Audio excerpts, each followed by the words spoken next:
অবশেষে আমাদের পশ্চিমবঙ্গের ভোট উৎসব শেষ হয়েছে এবং তার ফলে দীর্ঘদিন বাদে আবার আমাদের টেক নিউজ এবং টেক দুনিয়ায় এর মধ্যে বহু কিছু ঘটে গেছে, দুর্ধর্ষ সব ব্যাপার এবং যেগুলো শুনলে আপনাদের ভালো লাগবে, খুব ইন্টারেস্টিং লাগবে। আজকে সবকিছু বলবো, ভিডিও তার জন্য হয়তো একটু লম্বা হতে পারে, কিন্তু এমন সব খবর আছে যেগুলো ডোনাল্ড ট্রাম্পের ফোন হোক বা গুগলের আইও বা আইফোন 20 হোক বা আমাদের দেশে কিভাবে মোবাইল নেটওয়ার্কের স্পিড বড় লোকদের জন্য আলাদা আর গরিব লোকদের জন্য আলাদা হয়ে যাচ্ছে, সেই সব কিছু বলবো। ভিডিও দেখতে থাকুন, ভালো লাগবেই এবং ভিডিও শেষেই না হয় একটু লাইক করে দেবেন। আর হ্যাঁ, নিয়মিত টেক নিউজ দেখার জন্য আনন্দবাজার.com-এ আমাদেরকে সাবস্ক্রাইব করে রাখতে ভুলবেন না। তাহলে দেরি করে লাভ কি, চলুন আমরা প্রথম খবরের দিকে একসাথে ঝাঁপিয়ে পড়ি। প্রথমেই তাহলে ছোট ছোট খবর দিয়ে শুরু করা যাক। খবরটা শুনতে ছোট হলেও আমাদের দেশে তার ইম্প্যাক্ট কিন্তু বিশাল বড়। লাভা কোম্পানি, যারা ইন্ডিয়ান একটা ব্র্যান্ড, তারা ইন্ডিয়াতে স্মার্টফোন তৈরি করার জন্য 1100 কোটি টাকা ইনভেস্ট করতে চলেছে। লাভা ইন্ডিয়াতে ডিসপ্লে, পিসিবি বোর্ড এবং ক্যামেরা মডিউল তৈরি করা শুরু করবে। এবং শুধু তৈরি করবে ব্যাপারটা এরকম নয়, লাভা যদি এটা তৈরি করে তাহলে তার ইম্প্যাক্ট কিন্তু বিশাল হবে। অন্যান্য ব্র্যান্ডও লাভার কাছ থেকে এই জিনিসগুলো বানিয়ে নেওয়া শুরু করবে এবং হয়তো আমরা ভবিষ্যতে এরকম একটা সম্ভাবনা দেখতে পাবো যে ইন্ডিয়াতে কোনো একদম পিওর ইন্ডিয়ান স্মার্টফোন ব্র্যান্ড চলে আসলো, তারা নিজেরা ম্যানুফ্যাকচার করলো ইন্ডিয়াতে। মেক ইন ইন্ডিয়া বা মেড ইন ইন্ডিয়ার স্বপ্ন আমাদের শেষ অবধি সফল হতে পারে, এরকম একটা সম্ভাবনা কিন্তু দেখা দিচ্ছে। অ্যাপেলের 20th অ্যানিভার্সারি এবং সেখানে আইফোন 20 আসবে এবং এই খবরটাই আপনারা শুনতে চাইছিলেন, কারণ আইফোন 20তে একটা বিশাল চেঞ্জ হতে পারে এরকমই খবর এসেছে।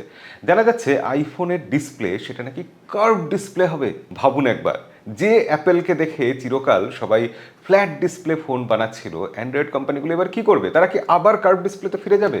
অ্যাপেল কোয়াড কার্ভ ডিসপ্লে বানাবে এবং সেটা ওলেড প্যানেল হবে অবশ্যই, এরকম আমরা জানি। এবং তার সাথে সাথে ডিসপ্লেতে অ্যান্টি রিফ্লেকটিভ যে কোটিং হয় সেটা আরও বেটার হবে। স্যামসাংকে কি পেরিয়ে যেতে পারবে অ্যাপেল? সেটা ভবিষ্যতই বলবে। তবে হ্যাঁ, যে জিনিসটা আমরা দীর্ঘদিন ধরে চাইছিলাম, আন্ডার ডিসপ্লে ফেস আইডি, সেটা কিন্তু অ্যাপেলের ফোনে আইফোন 20তে আমরা দেখতে পাবো। এবং শুধু এইটুকু নয়, আরও বেশ কিছু চেঞ্জ আসছে। হ্যাঁ, A21 বায়োনিক প্রসেসর সেটা তো থাকবেই, কিন্তু তার সাথে সাথে ব্যাকসাইডের যে ক্যামেরা লেআউট সেটাও পাল্টে যেতে চলেছে। হ্যাঁ, আমরা দীর্ঘদিন ধরে বলে আসছি যে আইফোনের ক্যামেরা লেআউট সেই একই রকম, ঘুরিয়ে ফিরিয়ে একটু এপাশ ওপাশ করে দেয়, কিন্তু এবার সম্ভবত হরাইজেন্টাল ক্যামেরা লেআউট হবে, যেটা পিক্সেল ফোনে আমরা দেখেছি। আজকাল অন্যান্য কোম্পানিও সেটা নকল করার চেষ্টা করছে, অ্যাপেল সম্ভবত সেরকম কিছু করবে। এছাড়া আরেকটা বড় চেঞ্জ হতে পারে, যেটা এখনো কনফার্ম খবর নয়, সম্ভাবনা আছে যে আইফোনে আমরা হয়তো সিলিকন কার্বন ব্যাটারি দেখতে পাবো, যেটা আমরা অ্যান্ড্রয়েড ফোনে এবার দেখছি বিভিন্ন চাইনিজ ব্র্যান্ড নিয়ে আসছে, অর্থাৎ বড় ব্যাটারি, 8000 10,000 mAh ব্যাটারি। অ্যাপেলের ফোনে না, আইফোনে আমরা অত বড় ব্যাটারি এক্ষুনি আশা করছি না, তবে 6000 mAh ব্যাটারি অ্যাটলিস্ট আইফোনে যদি আমরা দেখতে পাই, আমরা সবাই খুশি হয়ে যাবো। যারা অ্যাপেলের ফ্যান নই তারাও খুশি হয়ে যাব। কি বলেন আপনারা? কমেন্টে লিখে জানাবেন আইফোনে আপনি কত বড় ব্যাটারি দেখতে চান।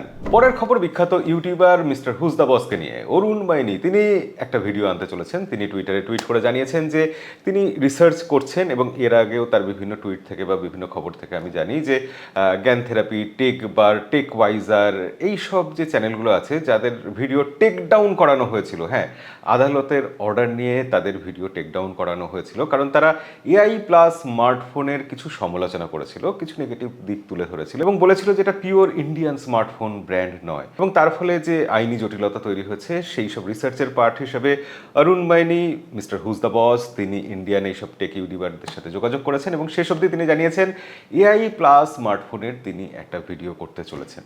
এটা তিনি কনফার্ম জানিয়েছেন, রিসার্চ চলছে। এবং সেটা শুনে সব ইন্ডিয়ার মানুষরা, যারা এইসব চ্যানেলগুলো ফলোয়ার, যারা টেক এনথুসিয়াস্ট, তারা ভীষণ খুশি হয়ে গেছে। কারণ এবার মামলা তো আর দিল্লি হাইকোর্টে হলে শুধু ব্যাপারটা থেমে থাকবে না, এটা গোটা বিশ্বের একটা ইস্যু হয়ে যেতে পারে। তো সেসব দিয়ে কী হবে? এআই প্লাস স্মার্টফোন কোম্পানির সিইও মাধব শেঠ কী বলবেন, সেসব সব কিছু আমরা জানতে পারবো মিস্টার হুজ দ্য বসের ভিডিওর পর।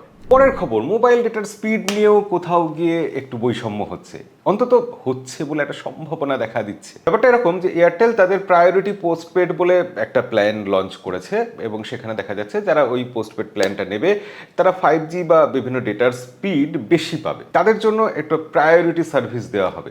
কিন্তু সমস্যা তৈরি হচ্ছে যখনই যে ইউজাররা অনেকে বলছে যে এই প্রায়োরিটি পোস্টপেড চালু হওয়ার পর যারা সাধারণ ইউজার, যারা সেই প্ল্যানটা অ্যাভেল করেনি, তাদের নাকি মোবাইল ইন্টারনেটের স্পিড কমে গেছে। আপনারা আপনার এরিয়াতে কি ফেস করছেন? যদি আপনারা প্রায়োরিটি পোস্টপেড প্ল্যান নিয়ে থাকেন তাহলে কি স্পিড আপনার বেড়েছে, বাড়ছে? সত্যি কি ভালো স্পিড পাচ্ছেন, স্টেবল নেটওয়ার্ক পাচ্ছেন, 5G কানেক্টিভিটি কি আরও বেটার হয়েছে? আর যদি না নিয়ে থাকেন তাহলে কি আপনার ফোনের স্পিড স্লো হয়েছে ইদানিংকালে? অবশ্যই কমেন্টে সেটা লিখে জানাবেন। আপনাদের ফিডব্যাক থেকেই তো আমরা সব জানতে পারি। পরের খবর স্পেস এক্সকে নিয়ে। ইলন মাস্কের স্পেস এক্স কোম্পানি তারা $2 ট্রিলিয়ন আইপিও ফাইল করতে চলেছে। ভাবুন, বিলিয়ন নয়, হিসেবটা ট্রিলিয়নে। স্পেসএক্স এখন 3টে বিজনেস চালাচ্ছে। এক, তারা তো রকেট পাঠাচ্ছে মহাকাশে, মহাকাশ গবেষণা করছে, সেটা আছে। দ্বিতীয়ত, স্টারলিংকের মাধ্যমে তারা কানেক্টিভিটি দিচ্ছে, অর্থাৎ ইন্টারনেট কানেকশন স্যাটেলাইটের মাধ্যমে দেওয়া, সেই ব্যাপারটা তারা করছে। তৃতীয়ত, এআই, যেখানে গ্রক, টুইটার, এক্স এইসব জিনিসকে তার মধ্যে ঢুকিয়ে দেওয়া হয়েছে। ইলন মাস্ক আইপিওর আগে তার এআই কোম্পানিকে স্পেসএক্সের সাথে মার্জ করে দিয়েছেন। এবার সেই এআই কোম্পানি কিন্তু লাভ করছিল বিশাল এরকম নয়, বরঞ্চ ভয়ঙ্কর লস করছে। তাদের স্পেসএক্স কোম্পানি সেটাও যে বিশাল লাভ করছে এরকম নয়, তবে হ্যাঁ, সেটা মোটামুটি একটা অ্যাভারেজ জায়গায় রয়েছে। কিন্তু তাদের স্টারলিংক একাই গোটা কোম্পানিটাকে চালিয়ে নিয়ে যাচ্ছে। গত কোয়ার্টারে তার রেভিনিউ ছিল $4.7 বিলিয়ন। দাঁড়ান, এত রেভিনিউ শুনে চমকে উঠবেন না, এই সময় কোম্পানি কিন্তু লসও করেছে $4 বিলিয়ন।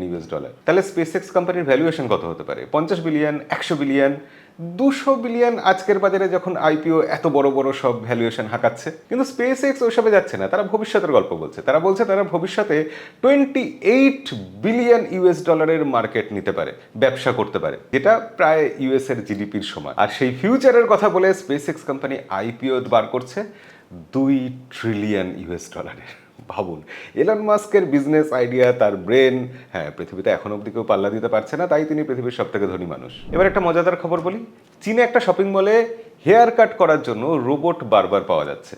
$800 আপনি খরচা করবেন এবং তাহলে রোবট বারবার আপনার চুল কেটে দেবে। স্টাইল সে কল্পনা করবে না, ওটা আপনি সিলেক্ট করে দেবেন, বারবার সেই অনুযায়ী সব কিছু সেট করে দেবে। ব্যাপারটা ভবিষ্যতে কতটা ভালো হতে পারে, কি মনে হয় আপনার, সেটা কমেন্টে লিখে জানাবেন। ডোনাল্ড ট্রাম্প তার কোম্পানি একটা ফোন নিয়ে আসছে, স্মার্টফোন, আর সেই ফোনের নাকি শিপিং শুরু হয়ে গেছে। মানে এটা খুবই মজাদার একটা ব্যাপার, লোকের কাছে মিম মেটেরিয়াল হয়ে উঠেছে। ফোনের পিছনে আমেরিকান ফ্ল্যাগের স্ট্রিপ থাকার কথা 13টা, অথচ আছে 11টা। মানে পেট্রিয়টিক যে ব্যাপারটা দেখানোর চেষ্টা করছে, সেখানেই প্রথম ভুল। একজন ইউটিউবার দাবি করছেন এখান থেকে, এই ফোন থেকে কাস্টমারদের ডেটা লিক হয়ে যাচ্ছে, নাম, অ্যাড্রেস সবকিছু, এবং সেটা নাকি ডোনাল্ড ট্রাম্পের কোম্পানি ইগনোর করছে। আরও মজার বিষয় হচ্ছে, ট্রাম্প কোম্পানি দাবি করছিল যে তাদের কাছে নাকি 6 লাখের মতো প্রি অর্ডার এসে গেছে, কিন্তু যেরকম তথ্য লিক হয়েছে তাতে মনে হচ্ছে 30,000-এর মতো ম্যাক্সিমাম অর্ডার এসেছে, অর্থাৎ যেটা এক্সপেক্টেড ছিল তার মাত্র 2-3%। তো ডোনাল্ড ট্রাম্পের এই ফোন কি একটা স্ক্যাম? দেখুন, 10,000 মানুষের কাছেও যদি স্ক্যামের মতো দেখতে একটা ফোন বিক্রি করা যায়, সেটা একটা বিশাল আলোচনার বিষয় তো বটেই, বিশেষ করে সেখানে যখন ডোনাল্ড ট্রাম্পের নাম যুক্ত আছে। কিন্তু এই ফোন আলটিমেটলি কি হচ্ছে আমাদের হাতে না আসা অবধি আমরা শেষ কথা বলতে পারবো না, তাই আমরা পরের খবরে যাই। এবার আজকে সব থেকে বড় খবর, গুগল আইওর খবর। 20 তারিখ হয়েছে এই মাসের, এবং সেখানে বোঝা যাচ্ছে গুগল সার্চ ইঞ্জিন কোম্পানি থেকে ক্রমশ এআই কোম্পানি হয়ে উঠছে। এবছর তারা কি কি বদল করেছে, জেমিনাইতে আমরা কি কি ফিচার নতুন ভবিষ্যতে ব্যবহার করতে পারবো, সেই সব বিষয়ে আমরা দেখি, চলুন। সবার আগে গুগল স্পার্ক বলে একটা জিনিস এসেছে, অর্থাৎ এআই এজেন্ট। তাকে আমরা কিছু কাজ দেবো, সে নিজের মতো বুঝে সেই কাজগুলো করে দেবে। তাকে 3টে কাজ দেওয়া হয়েছিল এবং ডেমো হিসেবে দেখানো হয়েছিল, এবং সেই 3টে কাজই সে খুব ভালোভাবে করে দিয়েছে। প্রথমে বলা হলো তাকে ইমেল চেক করতে, এবং সেই ইমেলগুলোর মধ্যে যেগুলো সুন্দর পিচাইয়ের জন্য স্পেশালি কিছু ইমেল আছে, সেগুলোকে পিঙ্ক কালার দিয়ে মার্ক করে দিতে, সেটা সে করে দিয়েছে খুব সহজেই। তারপর বলা হলো পাশের বাড়ির ব্লক পার্টির জন্য সবাইকে ইনভিটেশন পাঠাতে, সেটাও সে করে দিল একটু সময় নিয়ে। তারপর তাকে বলা হলো বাচ্চাদের জন্য কি কি অ্যাক্টিভিটি করা যায় এখানে তা সাজেস্ট করতে, এবং সে সেটাও করে দিয়েছে। এবং ক্রোম ব্রাউজারেও এই স্পার্ক ব্যবহার করা যাবে। মনে করুন আপনি নাইকির কোনো একটা স্পেশাল জুতো খুঁজছেন, যেটার দাম 10,000 টাকার নিচে আসলে আপনি কিনবেন। আপনি স্পার্ককে বলে রাখলেন, এবং যখনই 10,000 টাকার নিচে কোনোভাবে কোনো সেলে বা কোনো ডিলে ওটার দাম আসবে, তখনই সে আপনাকে নোটিফিকেশনের মাধ্যমে জানিয়ে দেবে। কিন্তু আরও ভয়ঙ্কর ব্যাপার কি জানেন, এআই ওটা নিজেই কিনে নিতে পারবে। হ্যাঁ, গুগল এটাকে বলছে এআই পেমেন্ট প্রোটোকল, অর্থাৎ এআই এর কাছে এই পাওয়ার থাকবে যে আপনি যদি বলে দেন 10,000 টাকার নিচে নাইকের ওই জুতোটা আসলে কিনে নিতে হবে, সে অনায়াসে সেটা আপনার ক্রেডিট কার্ড বা ডেবিট কার্ড দিয়ে পেমেন্ট করে কিনে নিতে পারবে। আপনার এখানে ভয় লাগবেই যে কার্ড ডিটেলস দিয়ে দেবো এআইকে, না, কার্ড ডিটেলস দিতে হবে না। সুন্দর পিচাই বলছেন এটা অনেকটা ওই আমাদের ইউপিআই এর মতো কাজ করবে। এরপর হচ্ছে ইউনিভার্সাল কার্ট, অর্থাৎ আপনি গুগল হোক বা ইউটিউব, যে কোনো জায়গায় কোনো কিছু দেখলেন, পছন্দ করলেন, সেটা কার্টে রেখে দিতে পারবেন।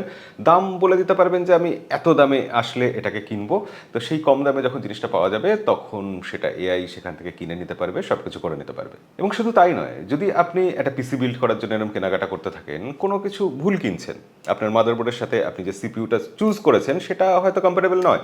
এআই আপনাকে বলে দেবে যে এটা ভুল হচ্ছে, এর বদলে এই সিপিইউটা নেওয়া উচিত। এআই আপনার একদম গাইডেন্স সব কিছু যা যা প্রয়োজনীয় সব কিছু দিয়ে দেবে। তবে এগুলো কিন্তু সব ফ্রি নয়। এআই এজেন্টিক এইসব ফিচার ব্যবহার করতে হলে সাবস্ক্রিপশন লাগবে, মাসে $100 মতো পেমেন্ট করতে হবে। এছাড়া গুগল নিয়ে এসছে ওমনি, অর্থাৎ এআই জেনারেটেড ভিডিও। আপনি যদি বলেন প্রোটিন কিভাবে কাজ করে, সেখানে ভিডিও জেনারেট করে এআই পুরো ভিডিওটা বানিয়ে আপনাকে ডেমনস্ট্রেট করে সব কিছু বুঝিয়ে ডিটেলসে দেখিয়ে ক্লিয়ার করে দেবে।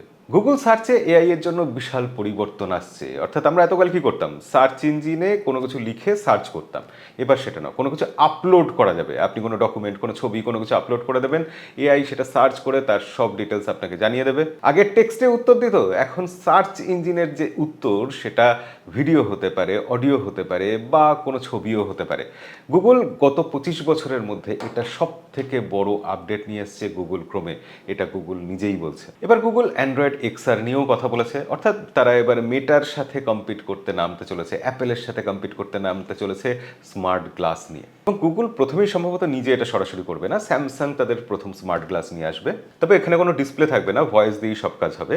ওখানে যেরকম দেখানো হয়েছে, বলা হলো যে বন্ধুর সাথে গত সপ্তাহে যে জায়গায় দেখা করেছিলাম সেই জায়গায় আমাকে নিয়ে চলো, ভয়েস কমান্ড দিয়ে ডান দিকে যাও বাঁ দিকে যাও বলে সেই জায়গায় স্মার্ট গ্লাস আপনাকে পৌঁছে দিচ্ছে, এরকম দেখা যাচ্ছে। গুগল আরও দুটো জিনিস ঘোষণা করেছে, কোড মেন্টার আর Gemini in science. Code mentor কোনো কোম্পানির কোডিং প্রবলেম, সিকিউরিটি ফ্ল এগুলো খুব সহজে ধরে দিতে পারবে। স্পেস, আর্থ, সায়েন্স এইসব রিসার্চের ক্ষেত্রে এআই কাজ করবে, সেটার নামই জেমিনাই ফর সায়েন্স। এরপর এসেছে সব থেকে বড় কথা, এজিআই। এআই জিনিসটা গুগল 3টে ধাপে বোঝালো। এআই অর্থাৎ আর্টিফিশিয়াল ইন্টেলিজেন্স, সে আমাদের কথা শুনে, নির্দেশ শোনে এবং সেই অনুযায়ী কাজ করে। এজিআই যখন আসবে, আর্টিফিশিয়াল জেনারেল ইন্টেলিজেন্স, তখন এআই নিজে ভাববে, নিজে সিদ্ধান্ত নেবে, নিজে সেই অনুযায়ী কাজ করবে। গুগলের ইঙ্গিত অনুযায়ী আগামী 2-3 বছরের মধ্যেই এজিআই চলে আসবে আমাদের জীবনে। শুনতে খুব এক্সাইটিং লাগে, আবার কিছুটা ভয়ও হয়। আপনাদের কি মনে হয়, এজিআই আসলে সেটা মানব সভ্যতার জন্য কতটা ভালো হবে বা খারাপ হবে? কমেন্টে লিখে জানাবেন। আমাদের ভিডিওতে সবসময় আপনার কমেন্ট গুরুত্বপূর্ণ। আর আজকের ভিডিও এখানেই শেষ করবো, দেখা হবে পরের ভিডিওতে। আজকের মতো বিদায়।